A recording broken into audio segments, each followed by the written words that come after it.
What artificial intelligence means is accumulation of information, analyzing it and projecting it the way you want at a given moment will no more be considered as a valuable thing in human faculty.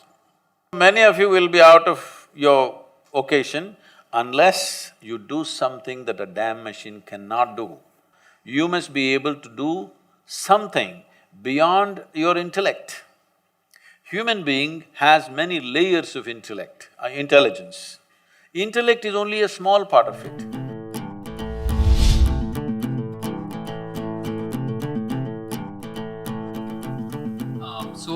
In today's technological world, we know that artificial intelligence and robotics are taking over.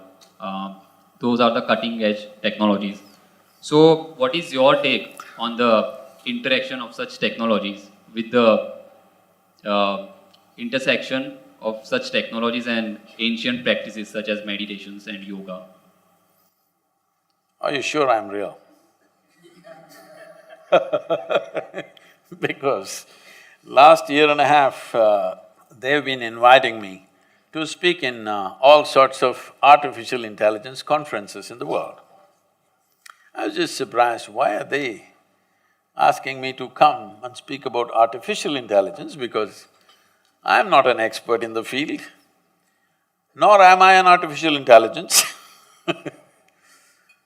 So I asked them in one of the conferences, it was in St. Petersburg, I said, why are you guys inviting me to all these artificial intelligence conferences? I'm a natural intelligence, not an artificial intelligence. They said,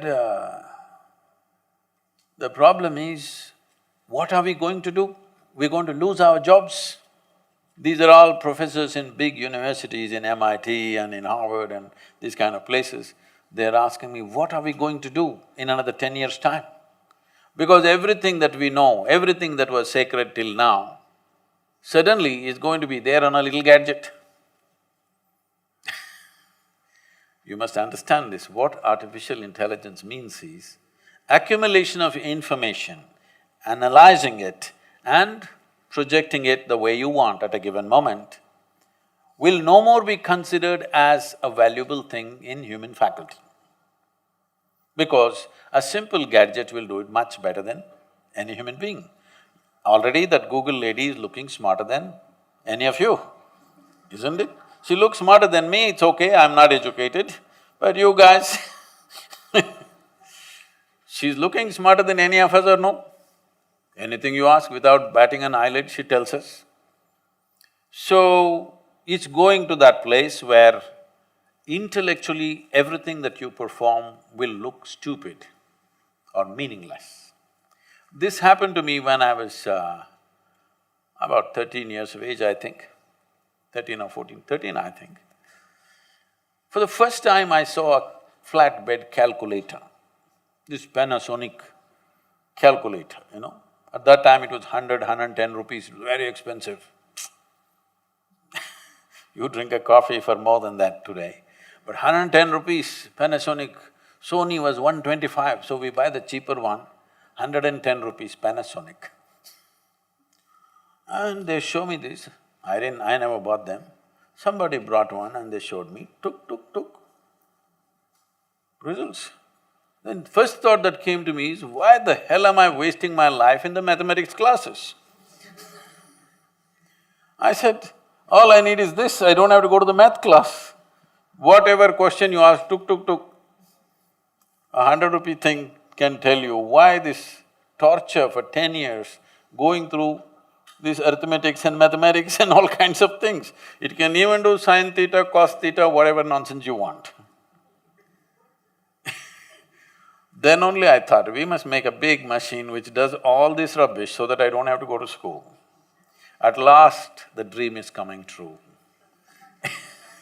In the next 10-15 years, the education as you know it, professions as you know it today will become meaningless because right now, they've created these machines.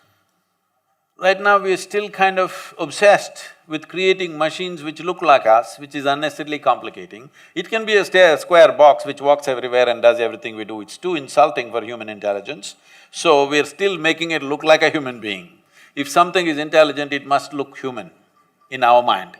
But slowly, for the sake of economics, somebody will make one tall box which does everything that you do, okay? Time is coming for that. So once this happens, many things that we are spending years on learning will be meaningless. Now they built a thing, I was meeting this one top real estate guy in Russia. They're designing something that if a customer comes and says, what kind of house I want, what is my aesthetics, what is my culture, what I like, how it should be, and what's my budget. A machine designs a complete house, 10 different alternatives that you want, including paintings, hangings in the wall, the furniture, the works.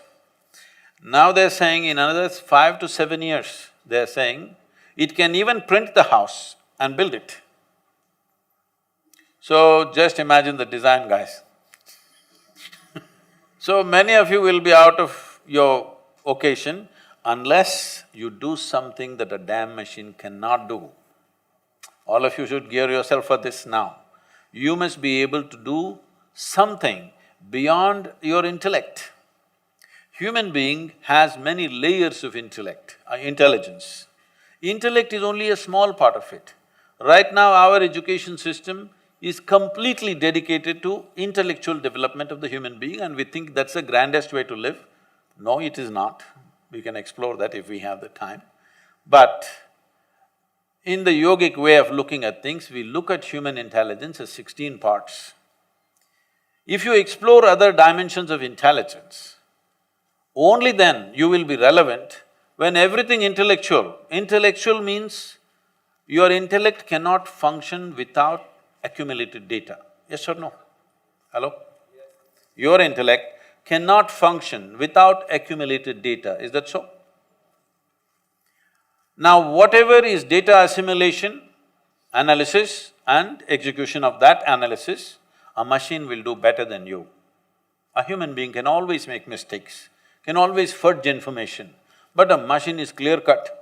It will simply do those things. So everything that you can do intellectually will be meaningless in another 10 to 15 years' time.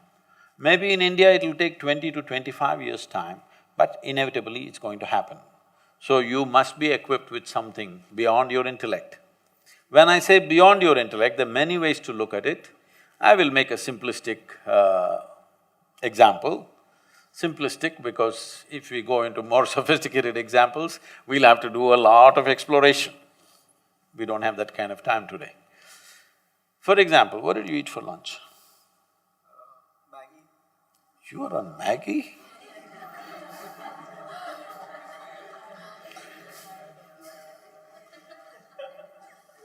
Can't you… somebody take care of his nourishment? He's on Maggie? Okay, even if you eat the noodle, a noodle doesn't look like him, doesn't feel like him, nothing. But this noodle he eats, within 3-4 hours' time, this Maggi noodle has become a human being, isn't it? Yeah, part of it. It's become part of the system. So you are manufacturing such a complex machine with Maggi noodles.